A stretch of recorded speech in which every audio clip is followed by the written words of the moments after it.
បាទសួស្តីអ្នកទាំងអស់គ្នាមានគ្នាយើងក៏សួរថាតើលំហាត់នេះយើងធ្វើដូចម្ដេចបាទវិធីសាស្ត្រនៃការធ្វើគឺយើងអាចធ្វើបានពី3របៀបប៉ុន្តែរបៀបនៃការធ្វើនៅកន្លែងនេះខ្ញុំសូមបង្ហាញវិធីងាយៗតែប៉ុណ្ណោះបាទចំណុចទី1ខ្ញុំដាក់ចំណងជើងខ្ញុំចុច Ctrl E ឬក៏ចុចត្រង់នេះមកហើយខ្ញុំដូរ font អក្សរទៅជា Times New Roman ហើយចំណងជើងខ្ញុំដាក់ឲ្យធំទៅបាទដាក់16ឬក៏20អីក៏បានដែរហើយខ្ញុំវាយអក្សរដាក់ថា using tab and using indent and tab sorry selector ខ្ញុំចុច enter បន្ទាប់មកចុច Ctrl L ឬចុចត្រង់នេះទៅដើម្បីដាក់ cursor មកខាងនេះហើយទំហំអក្សរខ្ញុំដូរមកដាក់ជា12 enter ទៅវាយ enter បន្ទាប់មកចំណុចទី1គឺចង់ឲ្យយើងចេះប្រើ tab បាទឧទាហរណ៍ថាខ្ញុំវាយអក្សរមួយកថាខណ្ឌបែបនេះអក្សររបស់យើងនឹងគឺវាចេញមកបែបនេះបាទខ្ញុំសូមដាក់ទំហំវាត្រូវវិញ2ខ្ញុំដាក់ត្រង់នេះដើម្បីតម្រឹមឲ្យវាស្មើសងខាងនៅពេលដែលយើងវាយបែបហ្នឹងគឺអក្សររបស់យើងវាស្មើខាងនេះតែជាទូទៅអត្ថបទភាសាអង់គ្លេសអាចមានប្រទេសខ្លះគេមានចូលបន្ទាត់ភាសាខ្មែរយើងក៏មានចូលបន្ទាត់ដែរអញ្ចឹងដើម្បីចូលបន្ទាត់យើងដាក់ cursor នៅកន្លែងនេះហើយយើងចុច tab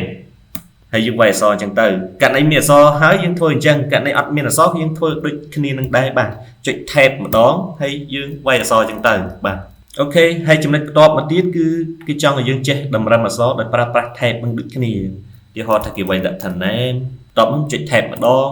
ចុច tab ម្ដងនៅគៀកចុច tab ម្ដងទៀត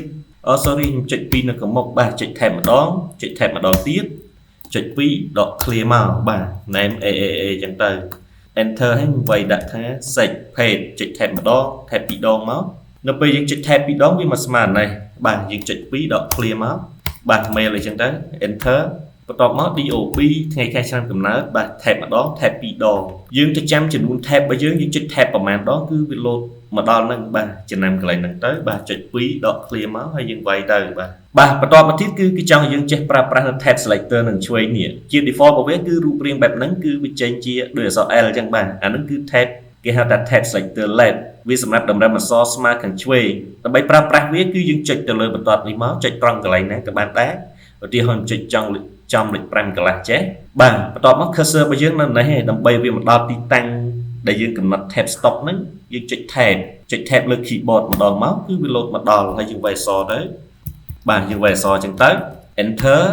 នៅពេលយើង enter cursor យើងនៅនេះយើងចុច tab ម្ដងទៅបាទវានឹង load មកស្មើកន្លែងដែលយើងបានកំណត់នឹងនេះហើយយើងវាយអក្សរទៅ enter ចុច tab វាយអក្សរទៅបាទ tab selector ឬក៏ left tab ហ្នឹងគឺវាតម្រឹមអក្សរស្មើខាងឆ្វេងខ្ញុំចុច enter មក tab selector របស់យើងវានៅជាប់អញ្ចឹងយើងខាងក្រោមយើងឈប់ប្រើប្រាស់វាយើងលុបវាចោលទៅបាទចុចលើវាជាប់អូសចុចក្រោមទៅគឺវាបាត់បន្ទាប់មកយើងចុចលើនេះម្ដងទៀតទៅវានឹងបដូររូបទៅជាបែបនេះឈ្មោះរបស់វាគឺ center tab គឺសម្រាប់តម្រឹមអក្សរស្មើចំកណ្ដាល tab stop យើងចុចនៅលើនេះដូចគ្នាទេយើងចុចកន្លែងណាចុចទៅឧទាហរណ៍ចុចនៅត្រង់បាទលេខ11កន្លះចុះឧទាហរណ៍បាទដើម្បីទៅកាន់ទីតាំងដែលយើងបានដៅហ្នឹងគឺយើងចុច tab លើ keyboard ទៅគឺវារត់មកដល់ហ្នឹងហើយយើងវាយអក្សរទៅបាទចេះតែវាយទៅទាំងអស់គ្នាចុច enter ចុច tab ម្ដងទៀតចុច enter បាទចុច enter មកចុច tab ម្ដងទៀតបាទនៅត្រង់នេះយើងដាក់មកហត្ថលេខាអីចឹងទៅ font អក្សរយើងដាក់ឲ្យស្អាតទៅជាទូទៅយើងប្រើប្រាស់ tab ហ្នឹងដើម្បីកំណត់ការតម្រឹមអក្សរឲ្យនៅចំកណ្ដាលហើយយើងអាចកំណត់ទីតាំងណាក៏បានដែរបាទក្បាល IC រៀបអីចឹងទៅហើយបន្ទាប់មកយើងអាចសេរីវាបានទៀតយើង select លើកវាទាំង3ចឹងទៅ3ជួរហ្នឹងមកយើងអាចអូសនេះទៅឆ្វេងបន្តិចអូសប្រយ័ត្នប្រយែងផងប្រយ័ត្នចុះក្រោមអូសវាទៅឆ្វេងតិចទៅហើយមកស្ដាំវិញទៅមានន័យថាយើងសេរីរកកន្លែងណាដែលយើងគិតថាសមគួរសម្រាប់ចុះហត្ថលេខាបាទមកស្ដាំតិចទៀតទៅប៉ុណ្ណេះទៅបាទចុច enter ខ្ញុំឈប់ប្រើ tab ហ្នឹងហើយបាទ center tab ខ្ញុំលុបវាចោលចុចលើវាអូសចុះក្រោមខ្ញុំចុចលើនេះទៅវាដូរទៅជា right tab គឺវាតម្រឹមអក្សរស្មើខាងស្ដាំតម្រឹមអក្សរស្មើខាងស្ដាំមិនមែនតតែអក្សរនៅខាងស្ដាំទេយើងដាក់នៅទីតាំងណាក៏បានដែរខាងនេះក៏បានខាងកណ្ដាលក៏បានខាងណាក៏បានដែរគឺវាតម្រឹមអក្សរនៅចំកន្លែង tab stop ដែលយើងដៅហ្នឹងឧទាហរណ៍ថាខ្ញុំដាក់នៅចំលេខ9កន្លះខ្ញុំចុច tab មកគឺវា load មកដល់កន្លែងលេខ9កន្លះហ្នឹងហើយនៅពេលដែលយើងវាយអក្សរគឺអក្សរវារត់ចេញពីស្ដាំទៅឆ្វេង enter បាទចុច tab ម្ដងមកដើម្បីឲ្យវា cursor load មកដល់នេះ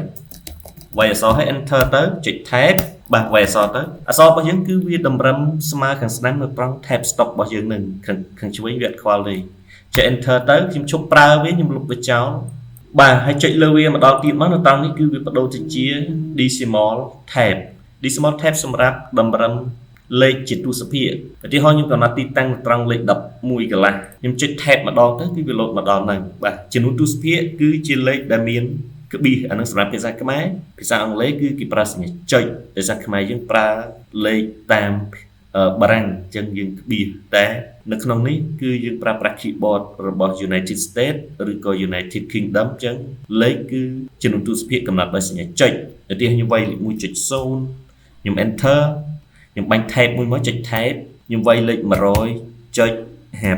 ខ្ញុំចុច enter ចុច tab មួយទៀតមកដើម្បីឲ្យ cursor វារត់មកដល់ណាហើយខ្ញុំវាយលេខមកបាទ 3-4 ខ្ទង់អីទៅហើយចុចមកបាទប្រហែលខ្ទង់អីចឹងទៅខ្ញុំចុច enter ចុច tab មកខ្ញុំវាយដាក់ថា1លានហើយខ្ញុំចុចបាទចុចប្រហែលចុចទៅសាច់ចិត្តយើងទេ decimal tab វាតម្រឹមចំនួនទូសភាគហ្នឹងគឺវាតម្រឹមចំសញ្ញាចុចនេះទាំងអស់គ្នាគឺសញ្ញាចុចគឺវាចំ tab ដែលយើងបានដៅហ្នឹងវាតម្រឹមនៅត្រង់ចំនួនទូសភាគហើយស្រាប់ tab ចុងក្រោយមួយទៀតបាទយើងចុចលើនេះទៅអានេះគឺជា bar tab នៅពេលយើងដាំលើចំណុចណាមួយឧទាហរណ៍ចុចចំលេខ3ឧទាហរណ៍គឺវាដាំជាបន្តទៅយើងមួយប៉ុន្តែវាមិនអាច stand alone បានទេដើម្បីតម្រឹមអក្សរទៀតយើងត្រូវចុចកន្លែងនេះម្ដង2ដង3ដងដើម្បីបដូរវាទៅជា left tab ដើម្បីយើងអាចតម្រឹមអក្សរស្មើខាងឆ្វេងខ្ញុំចុចត្រង់លេខ3កន្លះនេះមកគឺយើងត្រូវដើរ tab ចំនួន2ខ្ញុំបាញ់ tab មួយទៅនៅពេលដែលយើងចុច tab វាលោតមកដល់កន្លែង left tab automatic វាអត់លោតមកចំនេះទេមានន័យថាបារ tab នេះវាគ្រាន់តែជារបារគូបន្តតែប៉ុណ្ណោះវាអត់ affect ទៅលើការតម្រឹមអក្សរឡើយយើងចុចវាយអក្សរទៅវាយអក្សរហើយយើង enter ចុច tab វាយអក្សរទៅ enter ចុច tab មកបាទអក្សររបស់យើងគឺតម្រឹមស្មើខាងឆ្វេងធម្មតាប៉ុន្តែវាមានបារ tab សម្រាប់ខណ្ឌជាបន្តបែបហ្នឹងបាទអញ្ចឹងរបៀបនៃការធ្វើលំហាត់ហ្នឹងគឺមានតែប៉ុណ្្នឹងទេ